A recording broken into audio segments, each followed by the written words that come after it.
Hello everyone. साथियों, आज का जो आपका लेक्चर होने वाला है वो होने वाला है मोस्ट इंपॉर्टेंट जीएस क्वेश्चन का प्रैक्टिस सेट 2, जो आपके आने वाले एग्जाम यूपी पुलिस कांस्टेबल के पॉइंट ऑफ व्यू से काफ़ी इंपॉर्टेंट है। आइए लेक्चर स्टार्ट करते हैं। पहला क्वेश्चन देखते हैं। पहला क्वेश्चन हमारा है, भारतीय संविधान में मूल कर्तव्य किस देश के संविधान से लिया गया है? ऑप्शन आपके हैं अमेरिका, सोवियत संघ, ऑस्ट्रेलिया और चीन। तो इसका जो सही आंसर होगा वो होगा आपका ऑप्शन बी, सोवियत संघ, जिसे रूस के नाम से भी जाना जाता है। रूस जो है पहले यूएसएसआर हुआ करता था। बात करें जब हमारा संविधान बनकर तैयार हुआ तो उस समय मूल कर्तव्य नहीं हुआ करते थे। इसकी जो सिफारिश की थी वो की थी स्वर्ण सिंह समिति ने। स्वर्ण सिंह समिति ने की थी। कब की थी? 1976 में। जो हमारा 42वां संविधान संशोधन हुआ था उसके तहत 10 मूल कर्तव्य जोड़े गए थे और एक भाग जोड़ा गया था, भाग 4 का। उसी के अंतर्गत 10 मूल कर्तव्य रखे गए थे।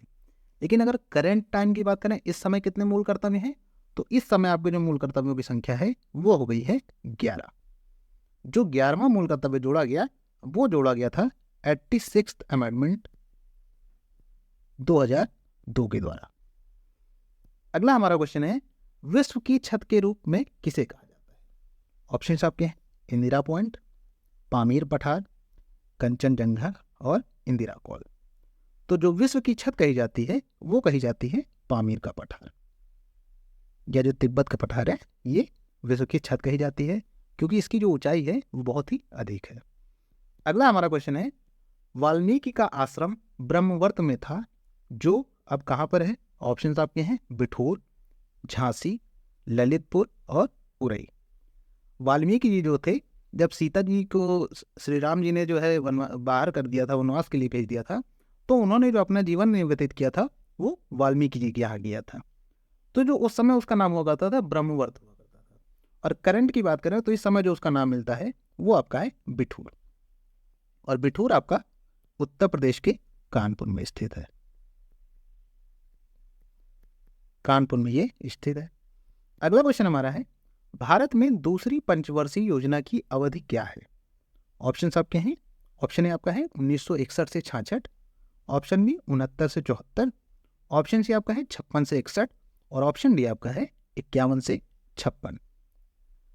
तो जो 5 ईयर प्लान है इनकी जो शुरुआत हुई वो 1951 से हुई। तो जो पहली आपकी स्टार्ट हुई थी वो हुई थी 1951 से 56 तक। ये आपकी प्रथम पंचवर्षीय योजना है। और क्वेश्चन में पूछा हुआ है दूसरी। तो ये 5 ईयर प्लान थे, तो 5-5 साल के अंतराल में चले। तो जब 56 में खत्म हुई तो अगली जो हुई वो हुई 56 से लेकर 61 तक। इसके बाद आपका जो तीसरी पंचवर्षीय योजना चली वो 61 से 66 तक चली। फिर इसके बाद आपका 66 से लेकर 69 तक एक योजना अवकाश रहा, जिसमें कोई भी पंचवर्षीय योजना नहीं चली। तो जो आपकी चौथी पंचवर्षीय योजना थी वो 1969 से 74 तक चली। अगला हमारा क्वेश्चन है, हरित गृह प्रभाव किस गैस के अधिक मात्रा में होने से बढ़ता है? ऑप्शंस आपके हैं कार्बन डाइऑक्साइड, नाइट्रोजन, ऑक्सीजन और आर्गन। तो जब कार्बन डाइऑक्साइड की मात्रा बढ़ जाती है तो ग्रीन हाउस इफेक्ट बढ़ने लगता है। इसके अलावा जो ग्रीन हाउस इफेक्ट है इसके लिए नाइट्रस ऑक्साइड,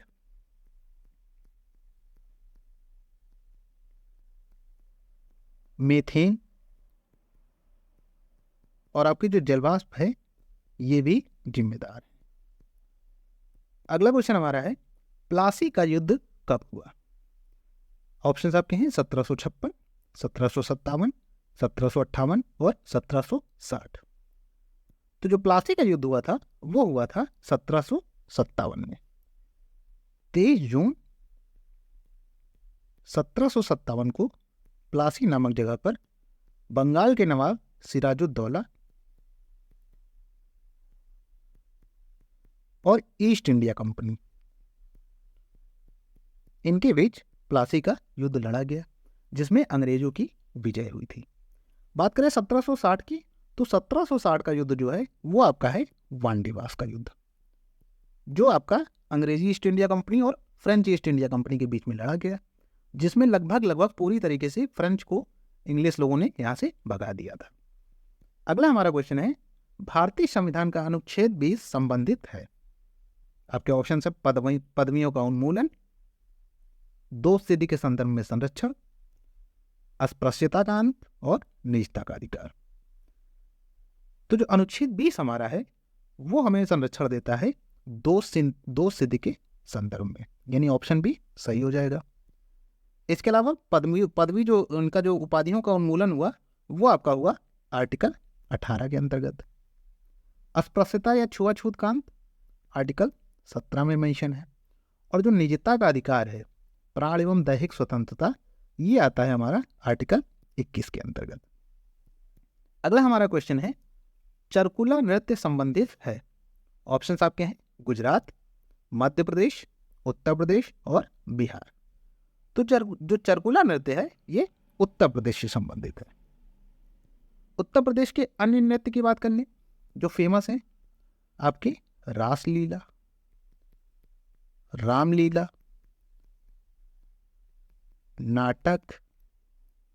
नौटंकी,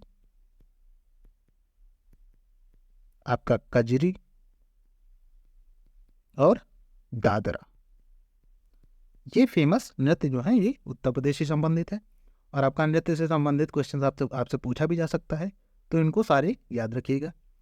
अगला हमारा क्वेश्चन है, ध्वनि मापक इकाई को कहते हैं।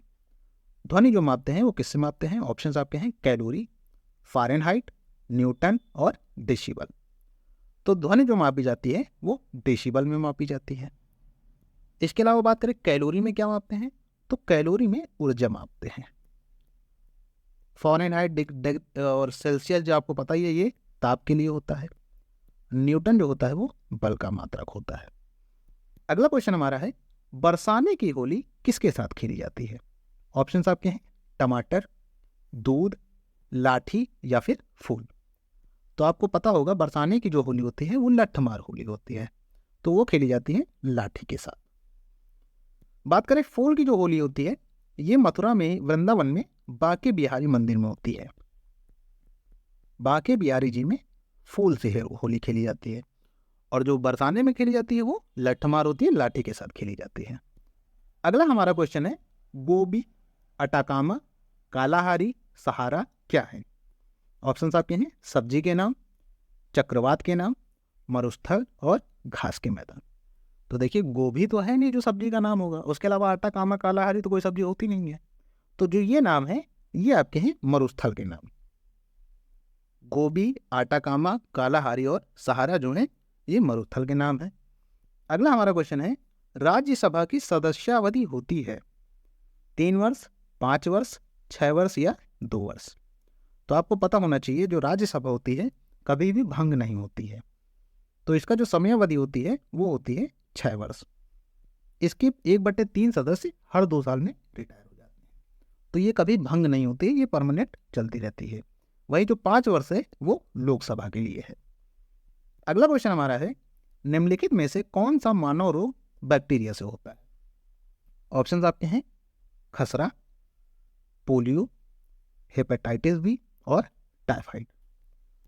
तो जो आपके प्रारंभ में 3 दिए गए हैं, खसरा, पोलियो और हेपेटाइटिस, ये वायरस से होते हैं, जबकि टाइफाइड जो आपका होता है ये बैक्टीरिया से होता है।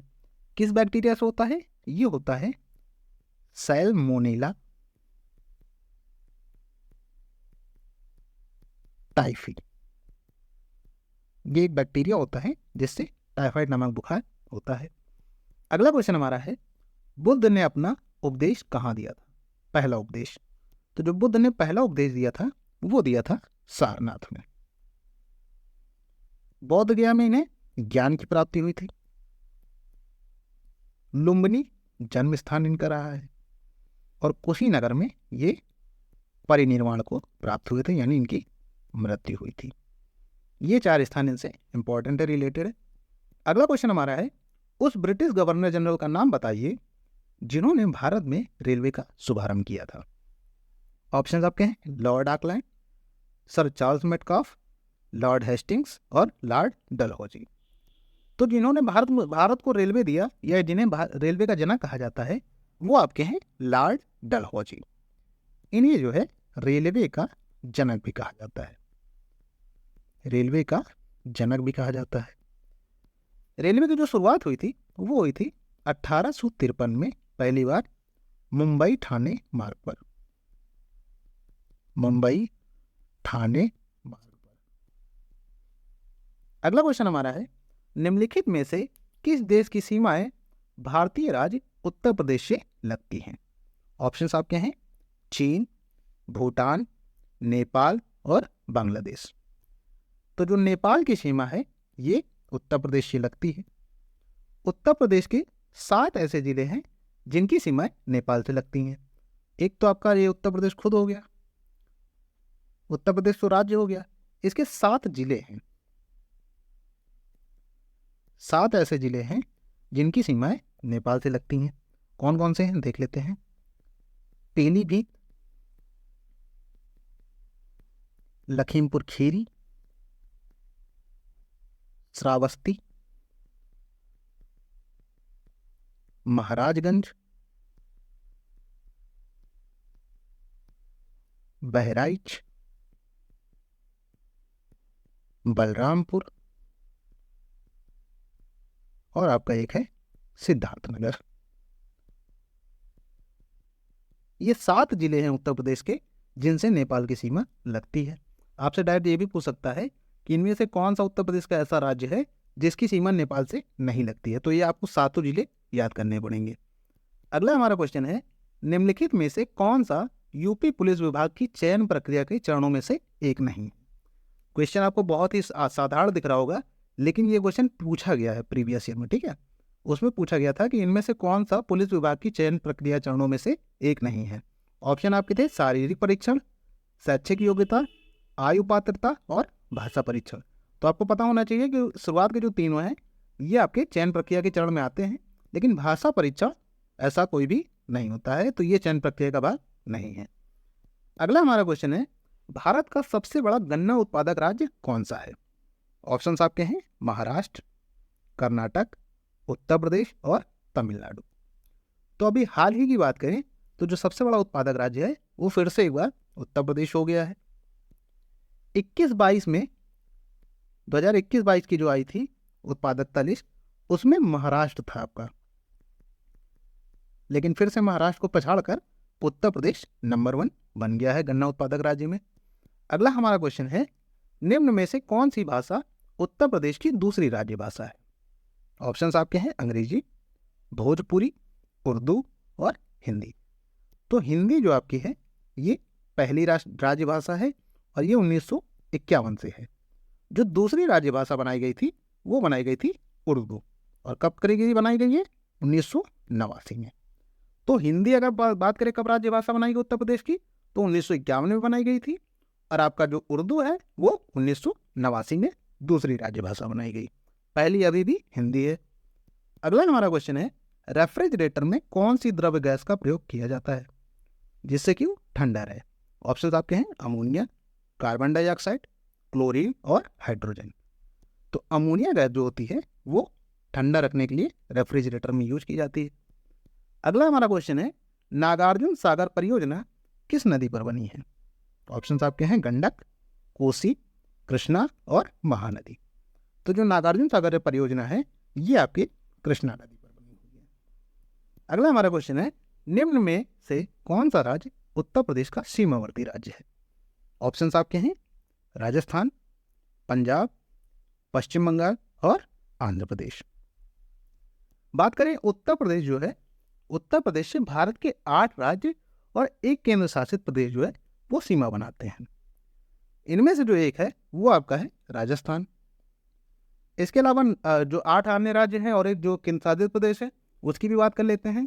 तो केंद्र शासित प्रदेश तो सबको पता है वो आपका दिल्ली हो जाता है, क्योंकि ये क्वेश्चन अक्सर पूछा गया है।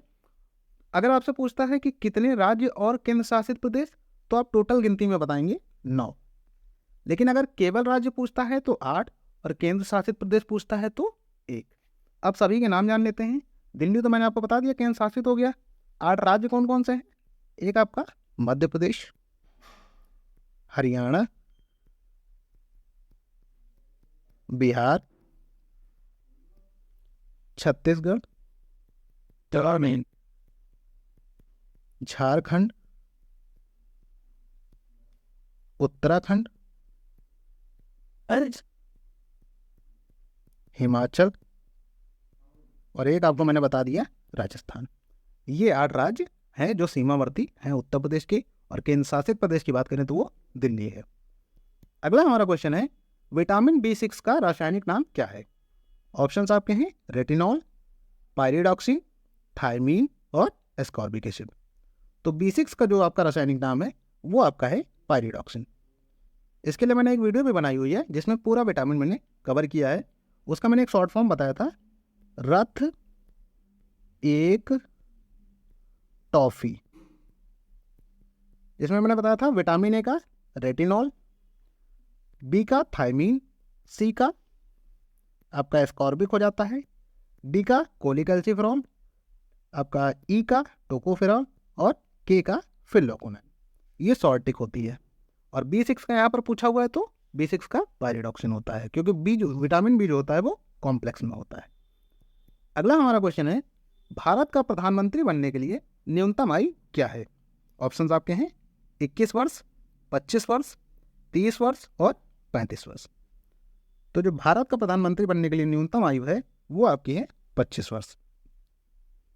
क्योंकि ये लोकसभा से ही आते हैं तो लोकसभा के लिए भी 35 वर्ष हो जाएगी, राज्यसभा के लिए जो है वो 30 वर्ष हो जाती है, और प्रेसिडेंट बनने के लिए जो उम्र है वो आपकी हो जाती है 35 वर्ष। अगला हमारा क्वेश्चन है सबसे पुराना वेद कौन सा है? आपके ऑप्शन हैं यजुर्वेद, सामवेद, ऋग्वेद और अथर्ववेद। तो जो सबसे पुराना वेद है वो आपका है ऋग्वेद। इसमें 1028 सूक्त हैं। बात करें ये तीनों पुराने हैं, यजुर्वेद, सामवेद और ऋग्वेद, इनको वेद त्रय भी कहा जाता है। और आपका अथर्ववेद जो है ये नया है, ये बाद में बना है। अगला क्वेश्चन हमारा है एशियन डेवलपमेंट बैंक का मुख्यालय कहाँ है? ऑप्शंस आपके हैं वाशिंगटन, पेरिस, मनीला और कैनबरा। तो एशियन डेवलपमेंट बैंक का जो मुख्यालय है वो आपका है मनीला, ADB। इसका मुख्यालय जो है वो आपका मनीला में पड़ता है, और मनीला जो है वो फिलीपींस में। अगला क्वेश्चन देखते हैं। अगला क्वेश्चन है खालसा पंथ किसके द्वारा स्थापित किया गया था? ऑप्शंस आपके हैं गुरु रामदास, गुरु गोविंद सिंह, गुरु नानक और अर्जुन देव। तो जो खालसा पंथ की स्थापना की थी वो की थी गुरु गोविंद सिंह ने। कब की थी? 1699 ईस्वी में। ये सिखों के 10वें व अंतिम गुरु थे। अगला क्वेश्चन देखते हैं विश्व का सबसे बड़ा नदी द्वीप कौन सा है? ऑप्शंस आपके हैं श्रीरंगम द्वीप, माजुली द्वीप, अगत्ती द्वीप और भवानी द्वीप। ये क्वेश्चन अक्सर पूछा जाता है।